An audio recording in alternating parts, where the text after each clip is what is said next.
go on Facebook and I'm like, oh, look at that random girl from 7th grade got a new dog. I care so much about this.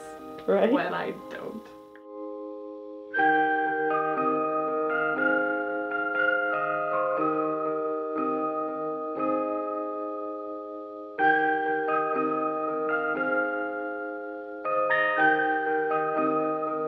Everyone stalks everyone, let's be real, so. It will go viral. I've been on Twitter, I haven't seen it, but I will go favorite.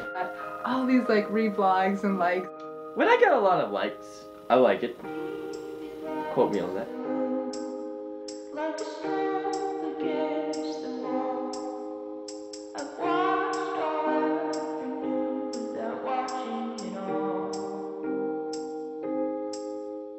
Actually, just last night, I'm working on a term paper, and I actually found myself sitting on Twitter waiting for like 2 more tweets and ever to show up because I was so desperate to not go back to my paper. A lot of my schoolwork is online now, and so whenever I'm on the computer doing schoolwork, I find myself just going on Facebook like it's a habit. Instagram has a lot of food pictures on it, and that always makes me hungry. So when I eat after I look at Instagram.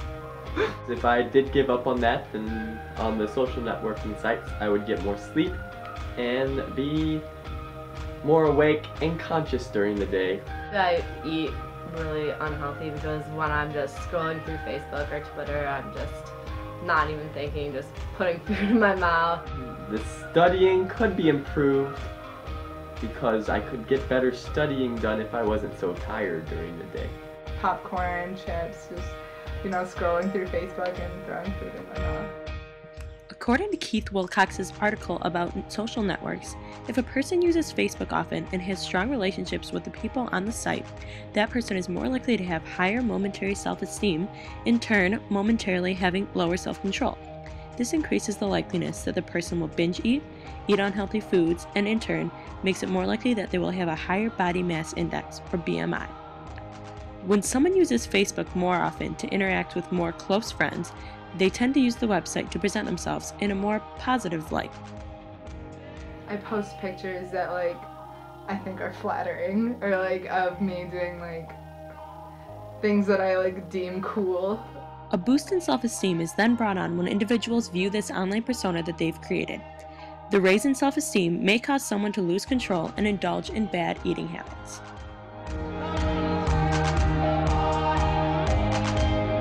Sometimes I plan to go to the gym and work out, and then I'll go on Twitter or Facebook, and one of my friends will message me, or I'll see what all my friends are doing, and then I'll end up dropping my gym plans and go hang out with them, go see a movie, go out to eat. This problem seemed to be a common one, as shown in our class survey of over 300 students. Of these students, 96% used Facebook, with Twitter and Instagram not too far behind. Of the students in the class, less than 30% engaged in vigorous physical activity more than 3 times a week. Partaking in vigorous physical activity is very important for good health, and it seems as if more students are spending time on social networking sites than they are on the treadmill. In our class survey, students were asked how many minutes a day and how many days a week they were physically active. They were also asked how many minutes a day they spent on different social networking sites. I put these 2 variables against each other to see if there's a correlation between time spent doing moderate to vigorous physical activity and time spent on social media. On the x-axis are the minutes of physical activity. Students' activity levels ranged from 0 minutes a week to about 2,200 minutes, or roughly 36 hours a week. On the y-axis are the minutes spent on social networking sites. These numbers range from 0 minutes a week to a staggering 6,000 minutes, or 100 hours a week. While that number may be an unusual case, there were still over 30 people that spent at least 2,000 minutes a week, nearly 5 hours a day, on social networking sites. From this graph, I concluded there's a negative correlation between the amount of time spent doing moderate to vigorous physical activity and time spent on social networking sites. This means that it is a common occurrence that the more time a person spends on social networking sites, the less they will be physically active. Spending time on social networking sites that one would formerly spend being physically active is an example of time displacement.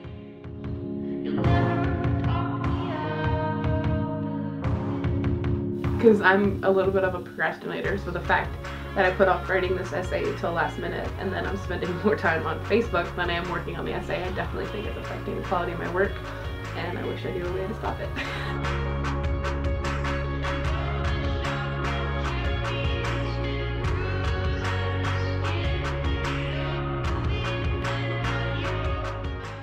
Another negative effect that these sites can bring is stress. In a study about Facebook and stress in college students done at Regis University in Denver, Colorado, 67.5% of Facebook users experienced moderate to high Facebook-induced stress. Let's take a look at some instances where social networking sites could bring stress to an individual. Like, I have an hour to do this assignment before it's due.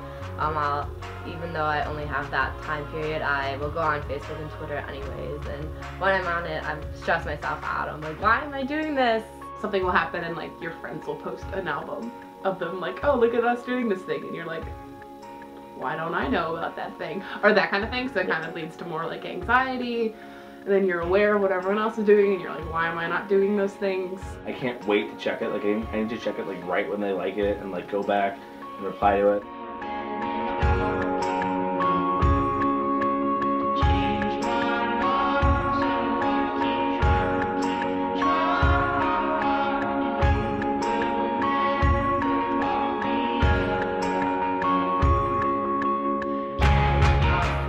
What people are doing, and they're, oh, I'm like hanging out with my friends doing this, and then I'll be sitting behind the screen like looking at everybody. I have so many friends on Facebook. Where are they now? Sometimes you're just throwing out these thoughts. You don't know if anyone's reading them. You don't know if you're actually making the connections. Like if I was in a group of people and I said that, you would get a reaction and you would know what's going on. But online, it's just, you're just yelling into the void. And I'm depressing myself right now.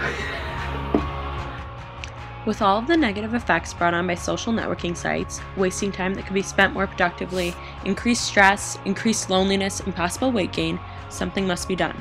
So maybe the solution is as simple as deactivating. While Facebook is sure to let you know that you will be missed, getting off the computer and doing alternative activities will definitely be more beneficial for our well-being in the long run.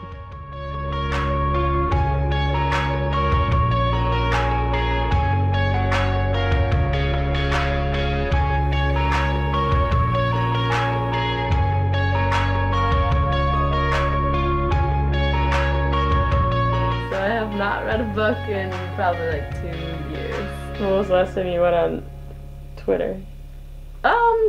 Like 20 minutes ago.